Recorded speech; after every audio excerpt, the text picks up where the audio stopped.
महराई मलिक को इन्होंने ना हीरो बना दिया बीजेपी वालों ने। बिल्कुल सही नहीं है। मैं आपको असली बात बताऊं तो सच बोल देता हूँ ना, सच ही बोलना चाहिए।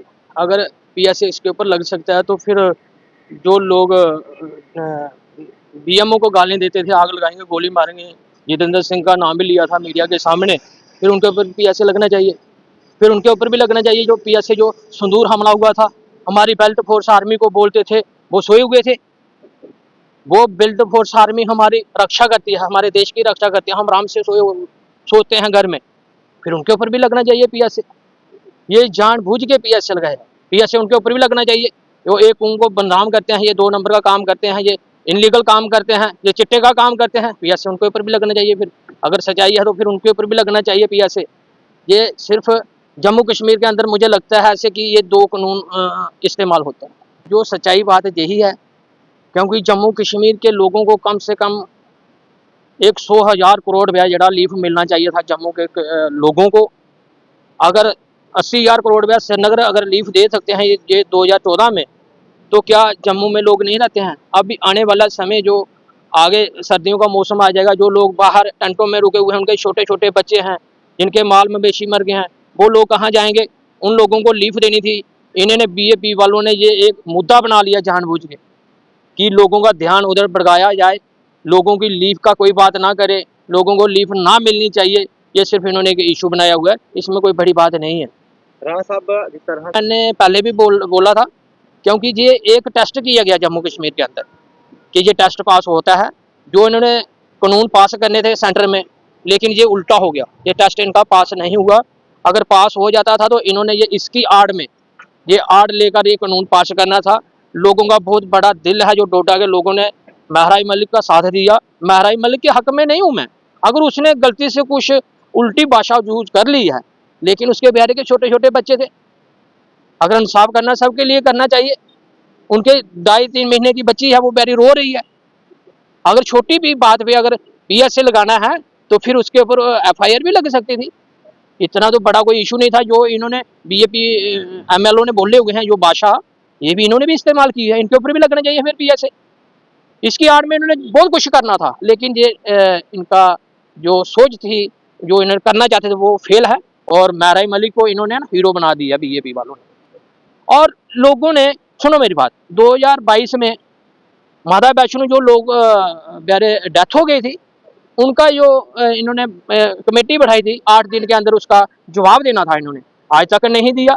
अभी 34 बंदे और मर गए फ्लड में आकर उधर, और वो भी जवाब नहीं दिया इन्होंने। इन्होंने बोला 2 हफ्ते में देंगे हम जवाब, वो भी क्यों नहीं दिया? वो भी देना चाहिए इन्होंने। एक आखिरी सवाल, पीएसए को लाने वाली भी एनसी सरकार है, लेकिन इलेक्शन मैनिफेस्टो में एनसी ने कहा था कि हम पीएसए जैसे कानून को खत्म कर देंगे। आपको लगता है कि ये पीएसए कानून खत्म होना चाहिए ताकि जम्मू कश्मीर के नौजवान, जम्मू कश्मीर के लोग इस कानून से बच सकें और सलाखों के पीछे जाने से बच सकें? देखो, ये कानून क्यों लाया था, किस लिए लाया था, मैं तो उसके बारे में नहीं जानता हूँ, लेकिन ये कानून गलत तरीके से इस्तेमाल करते हैं।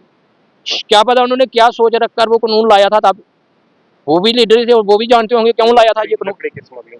ठीक है, तो अगर टिम्बर की करते थे ये तभी लाया था कानून, जी होने लाया था बंदे को उठा के जेल में डाल दो, बिना पीछे 2-2 हजार बंदा जेल में डाला जाएगा, क्या उनकी कोई सुनाई नहीं? क्या वो इंसान नहीं है? क्या उनके माँ बाप घर में नहीं है?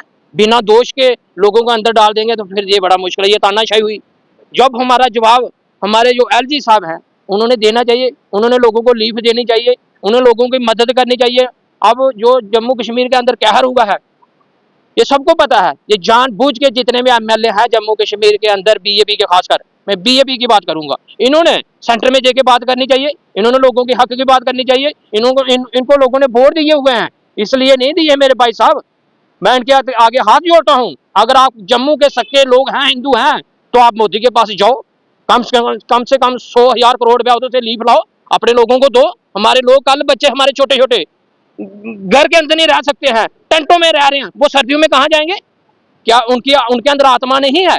इसका मतलब गरीब बच्चे हैं, गरीब लोग हैं। भगवान ने जब मार देनी ना, फिर उस लाठी की बाज नहीं आएगी। ये मत सोचें कि हमें कुछ नहीं होगा, लेकिन 2030 तक 30% दुनिया खत्म हो जाएगी। भगवान जिसको चाहे उसको कुछ भी कर सकता है, उसके हाथ में पावर है। मैं यही इनसे रिक्वेस्ट करता हूँ कि आप लोगों ने मिल के और अपने प्राइम मिनिस्टर के पास जाके कम से कम 100,000 करोड़ रुपया जम्मू के लिए लाना चाहिए। जो काम है इनका बनता है, जो लोगों को लीव देनी है वो बात करनी चाहिए। जो हुआ उसको छोड़ो, वो अब कोर्ट देखेगा या एलजी देखेगा, उसने बाहर आना है या नहीं आना है। लेकिन अगर जितनी जल्दी बाहर निकालोगे इतनी जल्दी अच्छा है। किसी की बददुआ मत लेनी चाहिए, और हमारे गरीब लोगों की ये बददुआ आप लोगों को लग जाएगी। ये मत सोचो हमारे गरीब बच्चे जो हैं वो जम्मू के रोडों पे है, उनको खाने के लिए नाज नहीं है, और आप बड़ी बड़ी बातें कर रहे हो। शर्म होनी चाहिए थोड़ी बहुत इनको। और मैं अगर किसी को कुछ बुरा लग रहा है मैं उसकी माफी भी मांग लेता हूँ, लेकिन माफी मांगना हमारा हक नहीं है। हमारा हक है सच्चाई के लिए बोलना। और बीजेपी वालों के मैं साथ हाथ भी जोड़ता हूँ। मैं उनको रिक्वेस्ट करता हूँ कि आपने मोदी के पास ही जाना चाहिए। अगर आप हिंदुओं के बोर्ड लिए हैं, क्या आज आपको हिंदू दिखाई नहीं दे रहे हैं? आप हमारे बच्चे दिखाई नहीं दे रहे हैं जो रोड में बह रहे हैं? आप वो बच्चे नहीं दिख रहे जो नदी में बह गए, जिनका माल मवेशी बैठ गया, जिन्होंने पैसे दिए हैं? हमारे जम्मू के अंदर पूरी जमीनें डैमेज हो गई हैं। नगोटा कॉन्स्टिट्यूंसी के अंदर जाए, नीचे से जमीन फट के ऊपर आ गई है, लोगों के मकान बह गए हैं। हमें वो दुख है, हम वो सोच रहे हैं वो लोग कैसे सर्दियों में रहेंगे। हमारी कोई सुनाई नहीं, लोगों का माइंड वॉश कर दिया, लोगों को उधर भड़का लिया। हद हो गई यार, ये इंसानियत आपके अंदर, ये हिंदू बोलते हैं आप? मैं फिर इनसे रिक्वेस्ट करता हूँ, और प्राइम मिनिस्टर साहब अपने जम्मू के लोगों को देना चाहिए अब हक, जम्मू के लोगों को देना चाहिए। अभी हमारे चंद दिन पहले गृह मंत्री जी आए, 1 रुपया नहीं लॉन्च किया यार। हमारे लोगों ने वोट दिए हैं इनको। अगर हम बोलेंगे फिर बोलेंगे जी ये कौन सी भाषा यूज कर रहे हैं। हमारी यही रिक्वेस्ट है कि अगर आपने सोचना है जम्मू के लोगों के हक में सोचिए, जिनके मकान टूट गए हैं, जो सर्दियों में बच्चे कहाँ रखेंगे, और हमारे स्कूल टूट गए हैं, हमारे बच्चे कैसे पढ़ेंगे? अगर हम बच्चों को पढ़ाएंगे नहीं, हमारी तरक्की होगी नहीं। और आप अगर चाहते हैं जम्मू को कमजोर करना तो शरेआम बोल दो कि जम्मू को हमें गुलाम बनाना है एक दिन। जय हिंद, जय भारत।